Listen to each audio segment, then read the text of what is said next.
When Australian Eric Nearus went diving for shellfish in 2007, he was nearly bitten in two by a great white shark. Everything went black. I started to get shaken horizontally. I was getting eaten alive.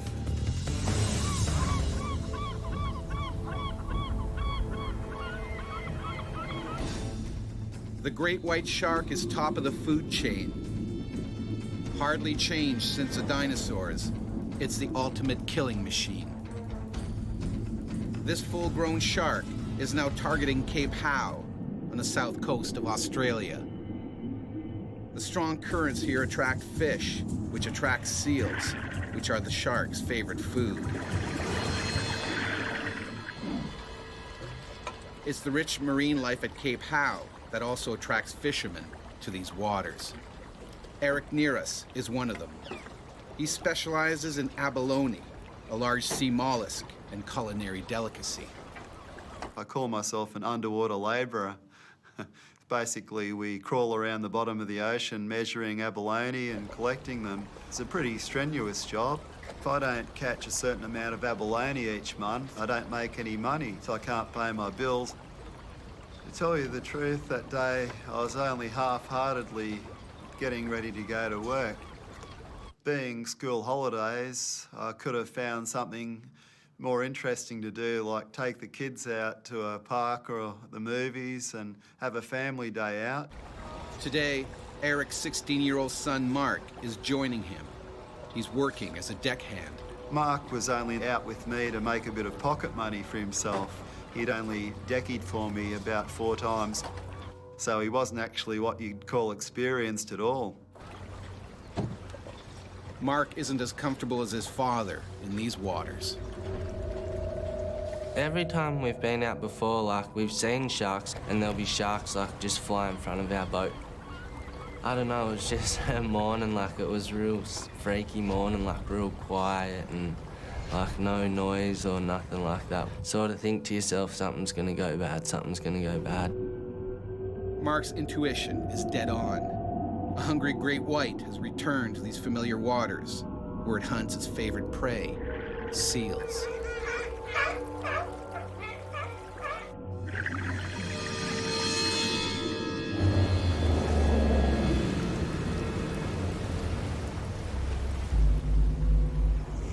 In the water, Eric breathes through a long hose that feeds him oxygen from onboard tanks.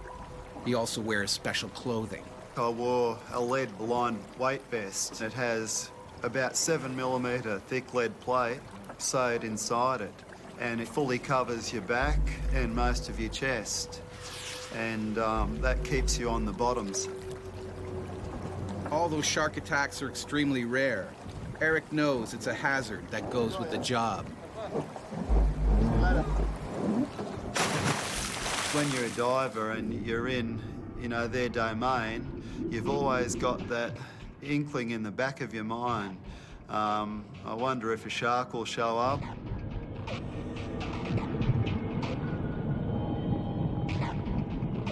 The water was actually dirtier than I normally would like to dive in. That's when you start to even imagine that there's something out there, and the hair on the back of your neck will stand up, and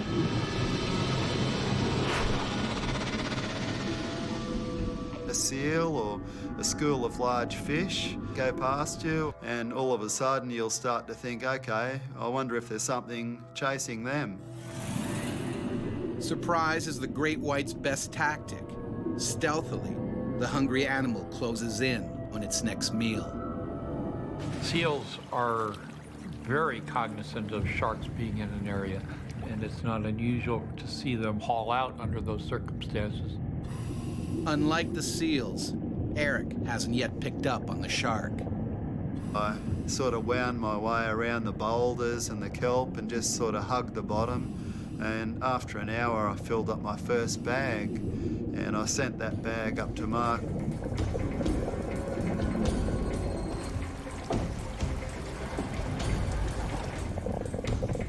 I remember looking up at Mark at the hull of the boat. I could just see it, and I thought, beauty, Mark's doing his job. He's right above my air bubbles. He's a good kid. He's following me. He's not too far away.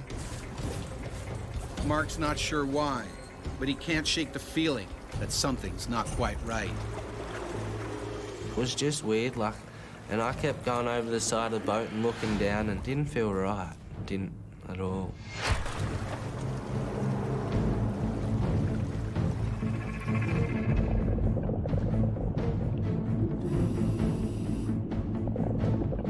I was getting into cruise mode. You know, you sort of get into daydream mode where you just work and forget about everything else. It's so peaceful too. You can only hear the hum of your air regulator.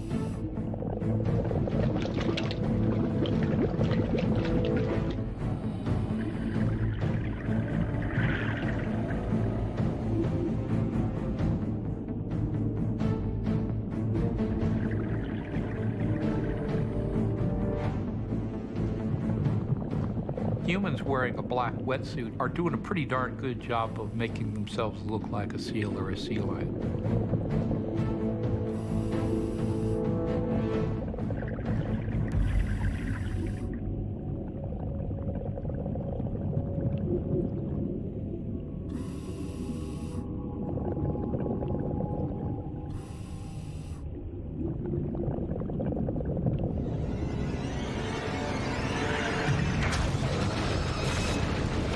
One second it was daylight, the next second everything went black, and a really nasty vice-like pressure crushing my chest and upper back.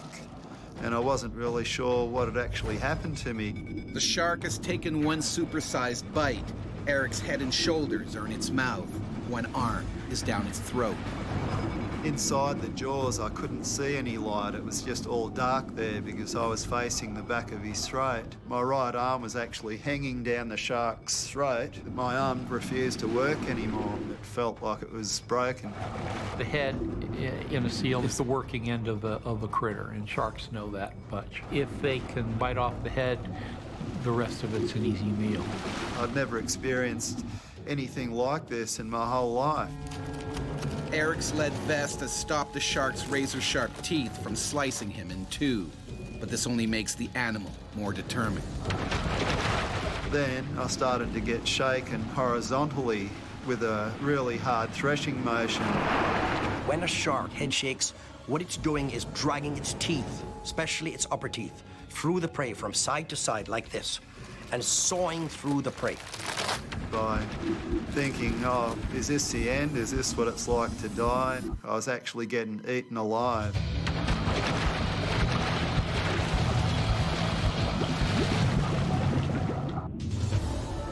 A great white shark has half-swallowed abalone fisherman Eric near us. All that's saving him from certain death is his lead diving vest. My instinct kicked in, and I had a free left hand, and I started to feel around the jawline of the shark, and I reached up higher, and I felt a slimy membrane. I realised that must have been the eye. Eric gouges his fingers deep into the shark's eye. Anything we can do that demonstrates to the shark that we're big and strong and are willing to fight back is a good thing. Surprised by the counterattack, the shark begins to loosen its hold. And I started to wriggle out backwards a bit, and I wasn't sure if I was going to get out or not. And just as I thought I was going to be free, the bottom jaw closed, and I felt these teeth going into the back of my head, into my skull. I twisted as hard as I could again, trying to gouge the eye, and the shark reacted again. The animal at that point reacted by letting go as a matter of defense for its own self. Sharks aren't dummies. Eric caused it pain. It realized that it had a formidable foe there in the water. The shark was looking at me like face to face. It's the scariest sight I've ever seen. As Eric's blood seeps into the water, the shark waits for its prey to weaken even further. The white shark will bite and let go its prey to cause exsanguination, leaves it to bleed to death till it gets weaker, and then it comes in to finish it off. You really think your time's up. You think, okay, it's got me. It can fly into me and finish me whenever it likes. When you're in a situation where you feel you're going to lose your life, you get a few thoughts that flash through your mind. And I thought about Mark. He'd never see me again. And I knew the mental effect that would have on a 16-year-old. Sort of tried to calm myself down, and I thought, well, if I panic, I'm only going to be dead anyway. Eric is faced with a life or death decision. Swim to the surface or try and hide from the shark somewhere on the sea floor. The water was going a dirty brown colour around me from blood loss. Blood attracts sharks, and that's when I made the decision that I was going to go to the surface. And as the shark slowly circled me, I spread my legs and arms out a bit so it could see that I wasn't a seal. I was something, you know, different to what it normally would eat. Eric heads for the surface. It's a gamble that could cost him his life. If the animal reacts to the sudden movement, Eric's finished.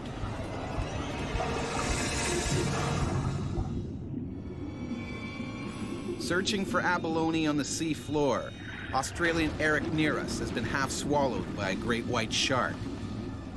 He's managed to fight free, and now he needs to get out of the water before it strikes again.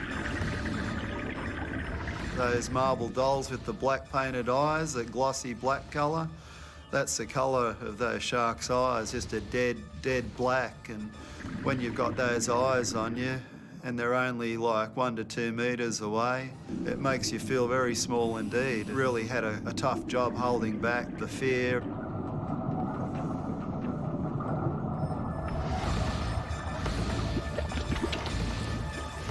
Eric breaks the surface, but the 15-foot monster is still circling below. The whole time the shark was just below me, going around and around my flippers, and it could have, you know, taken me any time it wanted to. The shark didn't want to just rush right back in because the last time it did that, it didn't have a pleasant outcome. Dad? I'm coming! All Eric wants is to get out of the water fast. I screamed at Mark that I needed help. He came straight over to me.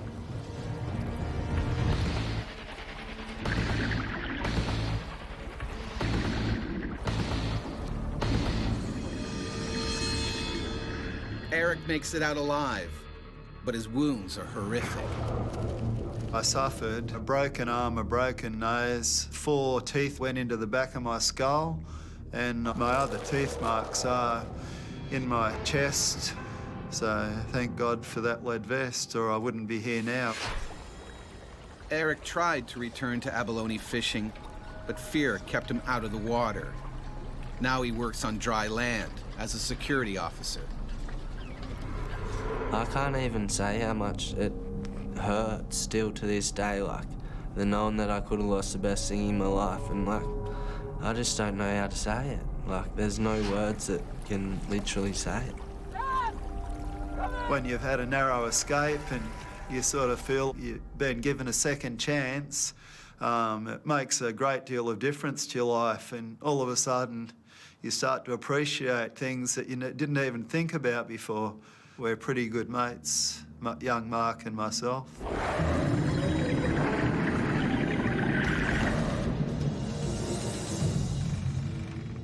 Ever since people first ventured into the seas, we have been afraid of the monsters that lurk below.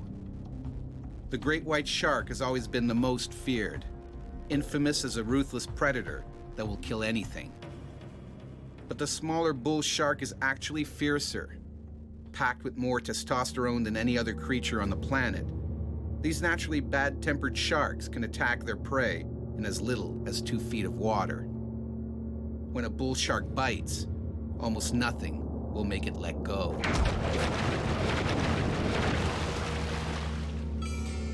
In the summer of 1916, a horrifying series of shark attacks shocked holidaymakers in New Jersey. Originally blamed on the great white, these attacks were in part the inspiration for the novel Jaws. But many experts now think the villains were really bull sharks. The first victim that summer of 1916 was Charles Epting Vansant. He started shouting for help, but people assumed he was calling to a nearby dog. When a lifeguard finally reached him, his left thigh was stripped of flesh. Vansant bled to death before reaching the hospital. The Coast Guard was sure this was a freak accident, so beaches remained open. A fatal decision. Just 5 days later, a second killing. The ocean turned red when a hungry shark went for Charles Bruder. It bit his right leg clean off. Bruder bled to death before he could be rescued. The next attacks were even more terrifying. The scene of the crimes, 16 miles inland in a freshwater creek. 12-year-old Lester Stilwell was playing in the water with friends. They noticed what they thought was an old log in the water. It started swimming towards them. Suddenly, the shark pulled Lester under, and he never surfaced. A man entered the water to bravely search for the boy's body, but he too was fatally wounded by the bloodthirsty shark. Experts now know that great whites can't survive in fresh water, but bull sharks can. Bull sharks may actually be responsible for many more attacks than previously thought. Chuck Anderson knows just how aggressive a bull shark can be. When training for a triathlon in 2000, he was savagely attacked by a bull shark, an attack that changed Chuck's life forever. He was just freight train. And even though I hadn't seen it, I knew exactly what it was. The Gulf of Mexico is famous for crystal blue waters and white sandy beaches. But this is America's shark attack capital. In fact, there are more shark attacks here than anywhere else in the world. Almost anyone that's been in the water have been close to a shark at some time. The sharks see the humans. Humans don't always see the shark. And public enemy number one is the ferocious bull shark. It will target almost anything that moves, even humans. Bull sharks mean business. When they attack, they truly are going after a human. And what they start, they mean to finish. Bull sharks are persistent, and I think for that reason, I would be a lot more concerned about a bull shark than a white shark.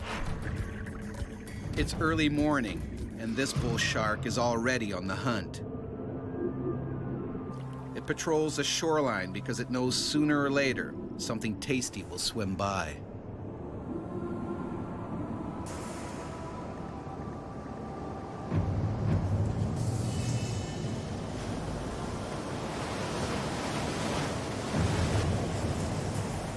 Chuck Anderson, a former football coach and father of two, is training for a triathlon. Today, he intends to train in the ocean. He is joined by a friend, Richard Watley, and four-time Hawaiian Ironman champion, Karen Forfer. I was very honored to be swimming with Karen that day. She was such a good swimmer, and the male ego of keeping up with a 64-year-old lady kind of kicked in automatically. The swimmers know there are sharks in these waters, but they're prepared to risk it for the love of their sport. I always was a little bit leery when I got out there. I was constantly looking around and that sort of thing, but still in the back of your mind, it was kind of always there. And I remember thinking, gosh, I was a little bit nervous out there that day.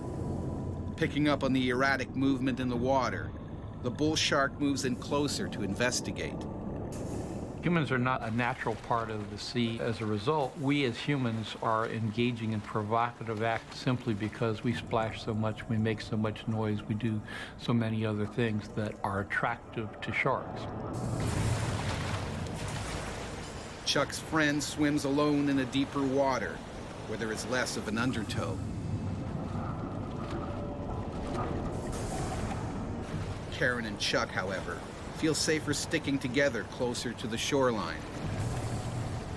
A decision they will soon regret. After 5 minutes, Chuck finally gets into a groove. His mind is now focused on outswimming Karen. Then we got to a place that I knew were an old set of piling. Pier was built there and it blown down during Hurricane Frederick back in the late 70s. That's essentially an artificial reef. First, various invertebrates grow on the piling, then fish come to eat those invertebrates, then bigger fish come to eat those, and then sharks come to eat those. And so it's a natural area where, as a shark, one would go to find food.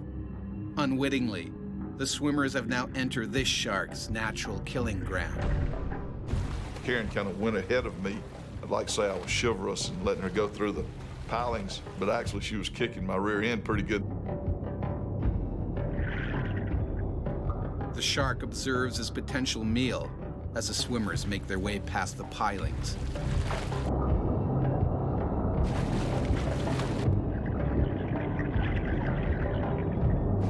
I remember looking at my watch, and it was 6:38 a.m.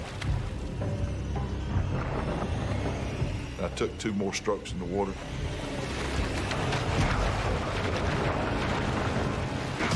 It nailed me.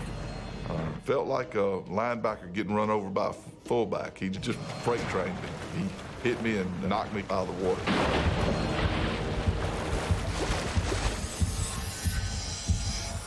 A classic bump and bite attack.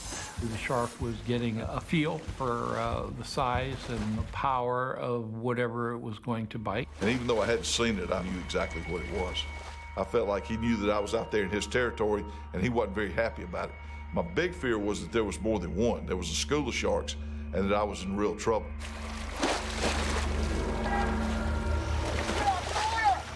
I started hollering for Karen, who had gotten a pretty good ways away from me at that stage of the game, to get to the beach. Get to the beach now. Hurry, get to the beach.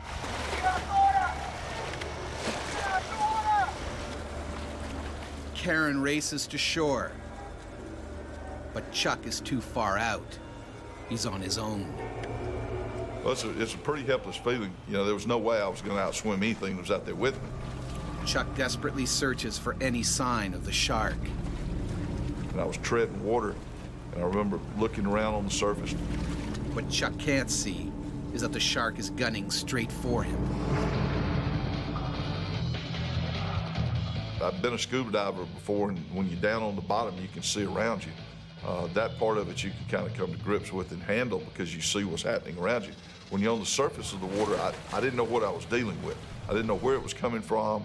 I didn't know when it was going to get to me. I put my face in the water. When I did, up from the bottom was the shark coming directly at me. Chuck begins to panic. He knows the shark could finish him off with one vicious bite. Chuck Anderson is training for a triathlon when he's ambushed by a hungry bull shark. The animal only bumped him the first time, but now it's going in for the kill. I realized that if I didn't get a hold of myself, that if I panicked, that I was going to be in a lot more trouble than if I tried to have a plan and protect myself.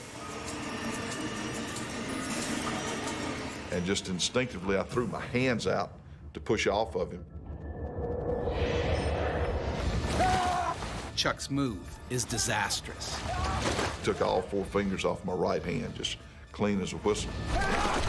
White knuckles were showing through. I mean, they were literally exposed. Bull shark is probably one of the most powerful biters. Its head is extremely big and robust. It has huge muscles, jaw muscles. It's a very strong predator in terms of its jaw morphology. Undoubtedly, the shark just missed. I'm sure the shark would have much rather had the entire lower arm if it could have grabbed it. The taste of flesh sends the animal's killer instincts into overdrive. This time, he's determined to get a bigger bite. I thought, he's not going to just swim off. There's blood here. He's taking a bite of me. He's going to keep coming back. I realized I'm not going to survive. Fighting a 300-pound shark in open water is a losing battle. A big fear that I had was that he would attack me from the back. You know, I couldn't protect myself if he came from the back and I couldn't see him.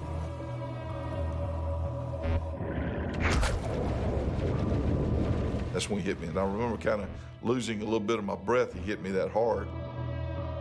Bull sharks will hit the victim over and over again. And they'll actually single them out amongst a bunch of people. If there's multiple people in the water, sometimes they'll go through the people and hit the same victim over and over again. Chuck doesn't have time to react because the shark's fin is once again slicing through the water towards him.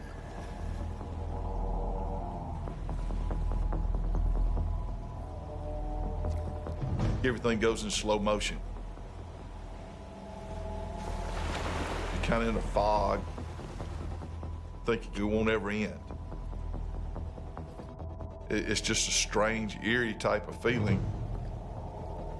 My kids kept coming to mind, and I just couldn't imagine ending my life without being able to tell them I love them. I remember thinking if I was going to survive, I had to get mad. The shark opens its massive jaws and drags its prey into the deep.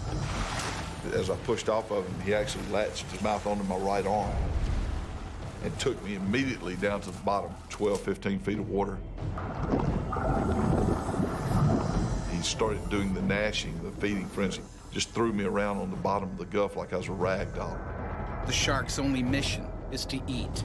He tries to chew off Chuck's arm. If there's one species that one could say that actually goes into a feeding frenzy, I would say it's a bull shark. Once they get into the attack mode, you can't change their mind. I'm a pretty big guy. It was ridiculous how easy he was throwing me around. I never thought I'd get back up to the surface. The testosterone-crazed bull shark hasn't finished with Chuck. And now, the athlete is on the verge of drowning.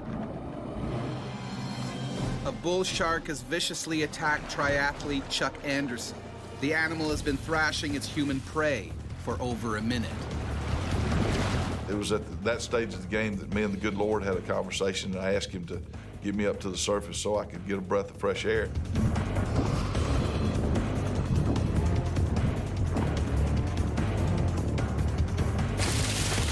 And all of a sudden I felt my heels dragging on sand. Now the shark's dragging him at high speed towards the beach.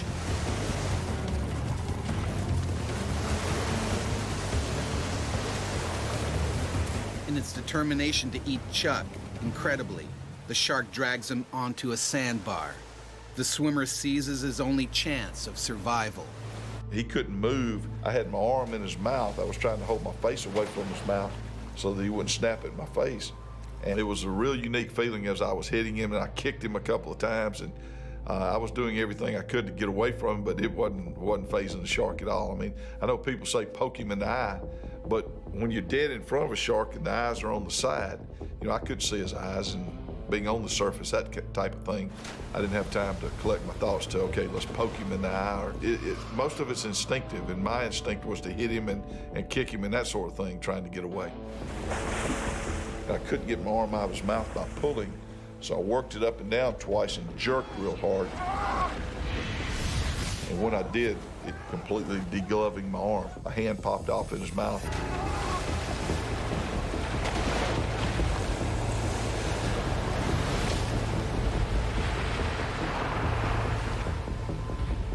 There really wasn't a sense of, oh my gosh, I've lost an arm. It was more of a sense of, oh my gosh, I survived. You know, I'm very fortunate. I should be dead. The shark has lost the battle. It waits for the next wave and propels itself out to sea. Couldn't get a helicopter in to pick me up and take me to a trauma unit.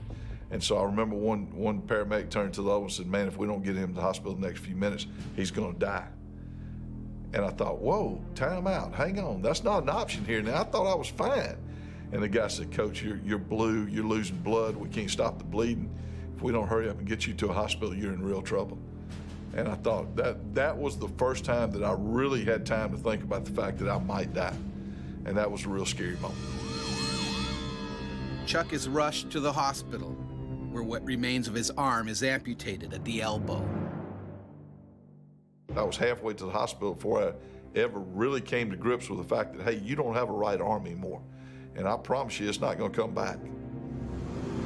Despite the tragedy, Chuck Anderson is determined not to let it ruin his life.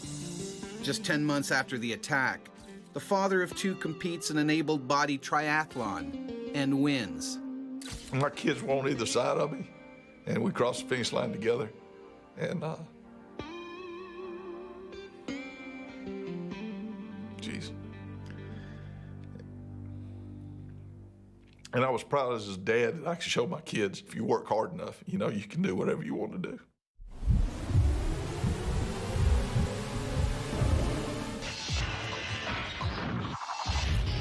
The bull shark may be the most aggressive shark in coastal waters, but in the deep, the oceanic white tip is the greater menace. About 3/4 the size of a great white, this shark rarely encounters people. But when a ship goes down or a plane crash lands on water, the deadly white tip will target human prey. In fact, the white tip is responsible for the largest ever attack on people.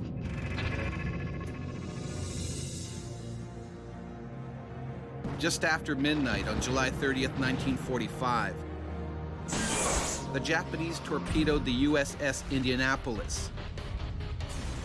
The battleship had delivered the first atomic bomb and was on a new mission in the West Pacific when it was hit. Of the nearly 1,200 sailors aboard, 900 are thought to have made it into the water alive. Sharks were most likely drawn to the wreckage by the sound of screaming, splashing men. The white tips went into a feeding frenzy. The men's horrific ordeal lasted 5 long days. By the time rescue boats arrived, more than 500 sailors were missing. Many had been devoured by the hungry sharks. Although the bull shark and the oceanic white tip may be more aggressive, it's the great white that has entered popular folklore as the ultimate ocean-going serial killer. Its size and power mean it will always be seen as the most terrifying of all sea creatures. In 1830, Joseph Blaney was attacked by a great white while he was fishing off the coast of Boston. The shark capsized Blaney's boat and pulled it right under, with the fishermen still in it. The boat resurfaced, but Blaney was never seen again. 130 years later, during a spearfishing competition, Australian Rodney Fox was attacked by a great white. It's one of the worst shark attacks anyone has ever survived. I was hurled through the water faster than I could swim. It was right at the edge of my life. I was in really big trouble.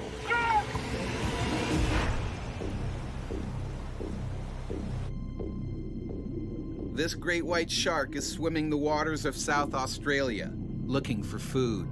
He's around 20 feet long and 4,000 pounds. He is constantly on the hunt.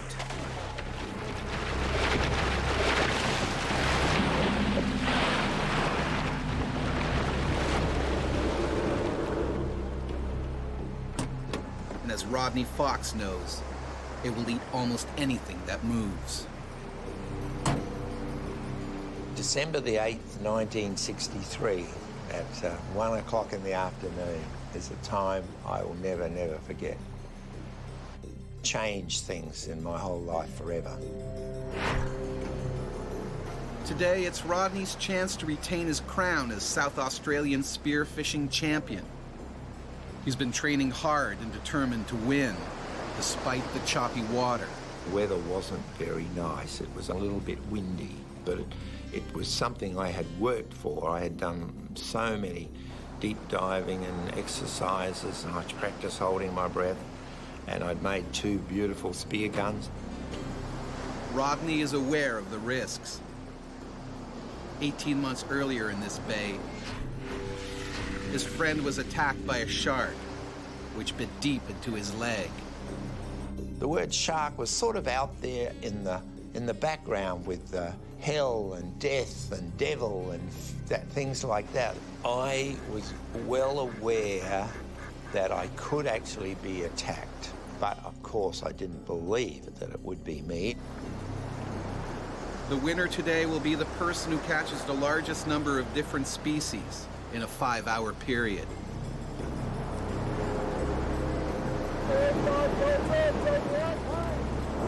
The gun went off and everybody raced towards the shore. And I knew that I had to work hard, and you didn't get the fish on the surface. You had to be down there with them. You had to approach them in such a way where they didn't think you were an aggressive attacker, and then you would slowly bring the gun around and sneak up on them.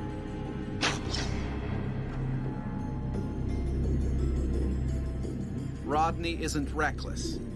He takes precautions against a shark attack. What you do is to attach the fish onto a float that you tow with you on about 10 metres of ski rope. If any sharks came along looking for the bleeding fish, they could take them without getting near you. This great white shark may be miles from Aldinga Beach, but its powerful sense of smell soon picks up on the blood in the water. It stealthily makes its way towards Rodney's tempting catch. Because of their injuries, any speared fish is going to be releasing bodily fluids, blood and other things into the water. Shark, for instance, can smell a single drop of blood in an Olympic-sized swimming pool. That's pretty darn good. Blood from the fish that had been speared was slowly going out to sea. In the tide, it was putting an odour trail several kilometres down the coast. The blood, the struggling fish in the water, any electrical charge it picks up or anything like that, the shark would be attracted to that and probably swim upstream to find it. I was so focused on doing well and looking for fish that I couldn't really think about anything else that might happen.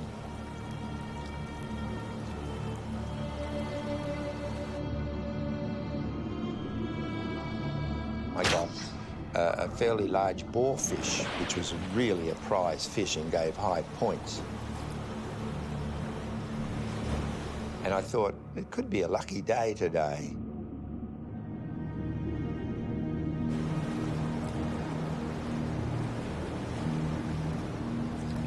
After almost 4 hours in the water, Rodney comes in to weigh his fish and assess his chance of winning. I found out that there was one fish that I really needed that would build up my points. And I cast my eyes over the area and thought, where would I find this particular species? And I thought, well out past the reef in very deep water.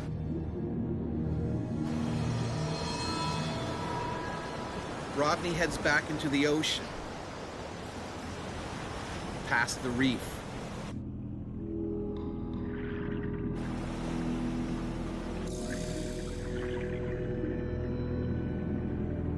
But venturing off on his own puts him on a deadly collision course with a natural-born killer. There's safety in numbers. That's why birds are found in flocks and fish are found in schools. Spear fishermen should be found in groups. Once you isolate yourself from the rest of the group, you become more vulnerable. Alone and out on the edge of the reef, Rodney has no idea he's swimming directly towards the shark. A shark that has Rodney in its sights. Humans aren't denizens of the sea. We don't see very well in the water. We don't smell things. We don't feel the vibrations of animals moving. And so we're not attuned to watching over our shoulder for predators. Rodney tracks down his elusive prey. All he needs to do now is spear the prized fish, and the competition is his. I was just squeezing the trigger when The shark's massive jaws clamp around Rodney's chest. It begins thrashing him violently. White sharks often engage in the marine version of shock and awe. Nothing is better as a predator than to have a sudden strike of overpowering strength to put your prey item in trouble. the gun was knocked off my hand, the mask was knocked off my face, and I was actually hurled through the water faster than I could swim. I don't know why, but I thought, oh, I've been hit by a train. And even though I knew I was going fast, I have this memory of the shark's tail slowly going through the water. As the shark drags Rodney deeper and deeper, it uses its razor-sharp teeth to try and sever his body in half. The great white shark has broadly triangular teeth that work just like a steak knife, but in tandem, it's like having a big saw. The fear of dying overcomes the fear of normal pain. The adrenaline that is raced into your body gives you special powers to be able to think and do. And as I was being forced through the water, it said, gouge its eyes, gouge its eyes. Rodney reaches around the 2-ton beast and digs his fingers into one of its eyes. Miraculously, the animal lets go.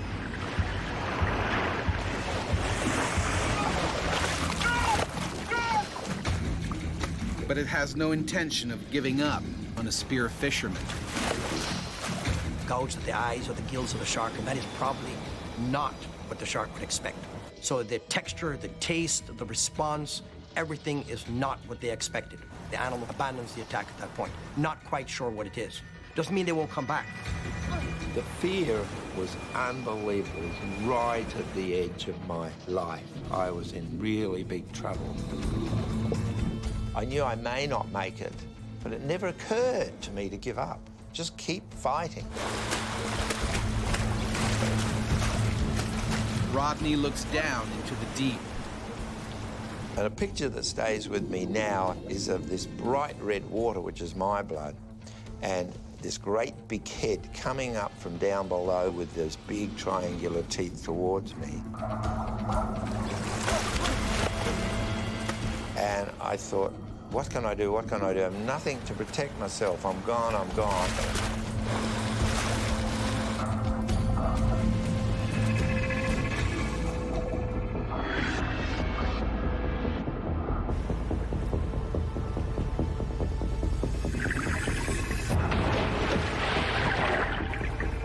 The shark turned, and instead of going for me, swallowed the whole fish float with the fish. It looks like Rodney's cheated death. But then, a violent jolt. He's still attached to the float, and the shark dives and pulls him under. I put my hand on my stomach trying to find the catch, but it must have swung all the way around. I couldn't find it. Rodney is quickly running out of oxygen. He can't hold his breath any longer. Those were the last few seconds that I was going to have of my whole life. In Australia, spearfishing champion Rodney Fox has been savaged by a great white shark. He's survived the first onslaught, but the shark has swallowed Rodney's fish float, and the float is still attached to Rodney. As I was being dragged down, down, down into the water, I was running out of air, and I thought, I'm gone, I'm gone. I can't hold on any longer. I'm going to have to breathe water and drown. With no hope, Rodney gives up the fight. The shark has won. Then, the line snaps. Instantly, I thought I have more chance. I've got life. I can make it to the surface.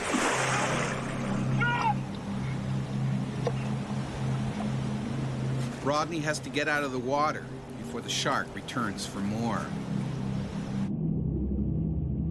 unbelievably, a boat was coming over to find out what all the bright red water was.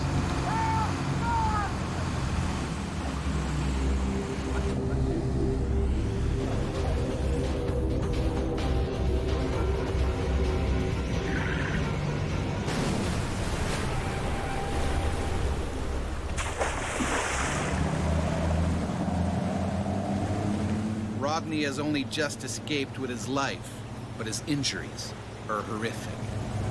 The lung was punctured, the spleen was uncovered, the main artery from the heart to the stomach was just left there, one nick, and I've died.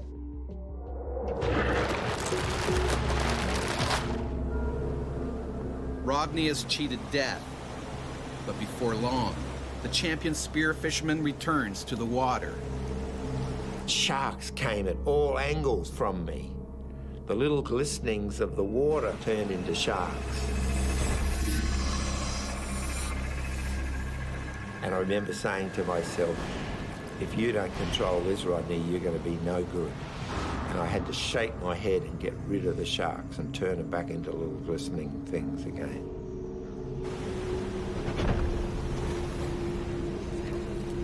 I wasn't meant to go, but you can't get much closer to death than that.